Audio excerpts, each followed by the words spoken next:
What's up, guys? Hello, welcome to another figure review, and it's video game time, I guess. I'm not doing the times anymore. I don't know what time it is.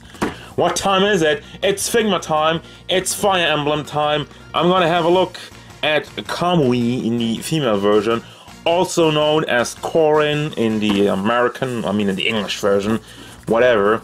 I have a bit of a cold, so if my voice sounds weird, it's because of that, and apologies ahead of any potential sniveling and sneezing and whatnot. I'll try my best to cut that out and not even get that on and stop talking when I have to go. Alright? Alright, thanks. Before we even get started, a very important thing to note: I have not played a single Fire Emblem game in my entire life. So if you want some little tidbits from the games, I'm sorry, I do not have them. If you want, I usually do that for whenever I'm very familiar with the source material. But that's not the case with Fire Emblem, I'm sorry. I just got Corrin because I looked at this character and I was like, wow, this is an amazing design. She looks very good, so I'm gonna pick her up. And here we are, a couple of months later. I even pre-ordered her and everything.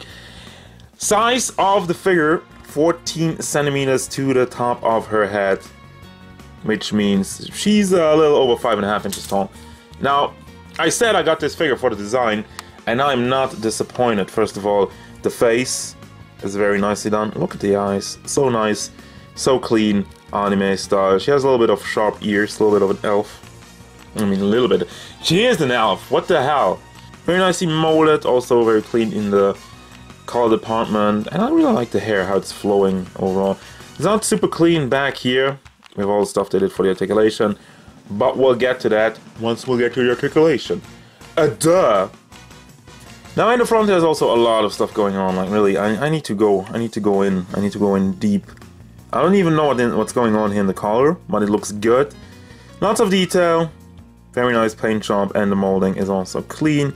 Really can't see any blemishes. A little bit of a gap over here, and I'm constantly out of breath because I can't really breathe properly. Sorry about that. Again, cold. Give me a nice overlook. I think you got a good look at all the detail in the torso going on, and the very nice paint job. Also down here, panties. This, as you can tell, this is soft plastic. Let's have a look at the back. You got the cape. You can move that around, and boom, there's even more going on. Huge gap in the back though, and you got the peg. Got the peg hole for the base.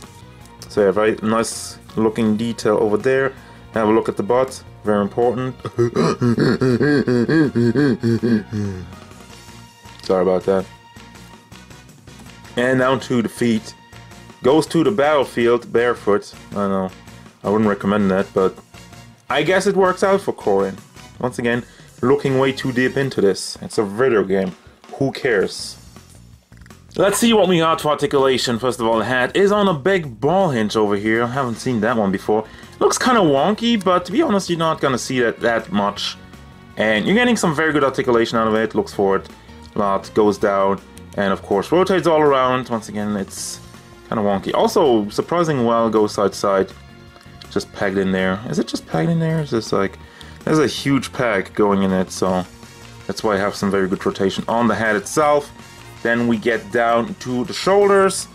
Once again, you have like a big ball in the shoulder itself, which goes into the torso. So you can rotate it around over here, bring it back and forth, and rotate it around on the ball joint itself. And the torso keeps disconnecting now. Alright, I'm just gonna take that off for a second. Sorry about that. We have a shoulder, goes up like a little over 45 degrees. Nicely done. It is on a single ball hinge. Then we got the fist, classic ball joint on there with a peg. And then we got the torso. Let me reassemble that real quick. You know what? As I reassemble it, I'm going to show you first. You have a ball joint that goes into another ball, apparently. Ball peg up there, so you can rotate it around, and you have the hinge on the ball joint to bring it back and forth.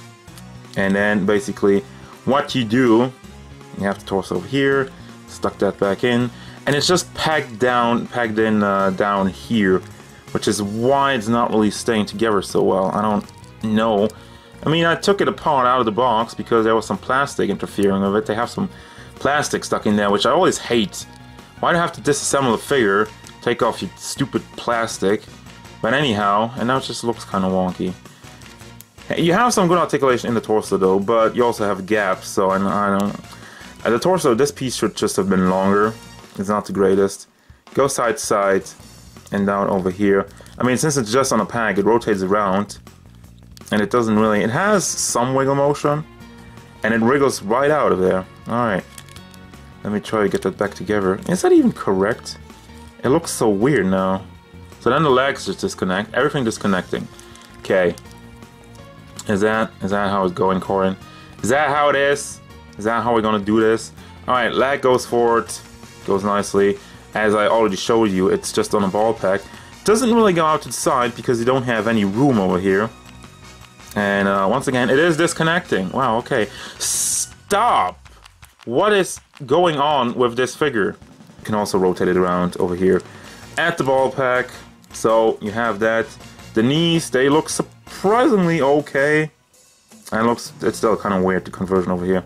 But whatever. I mean, it's just a black ball hinge in there. And we got the feet on another one of those ball hinges. So you can't really rotate it around. You can a little bit because it's on a peg and you really have to... Basically, you have to hold on to this. And you can rotate it out to the side like that. It's not really natural, but it works. And then we go back and forth on the peg itself. And we have a toe hinge. But finally, which I almost forgot, the hair.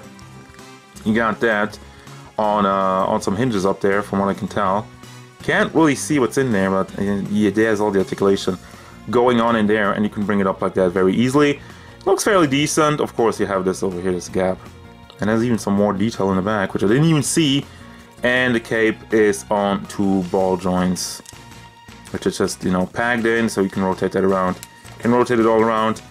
I don't know, is she supposed to have like 2 capes like that?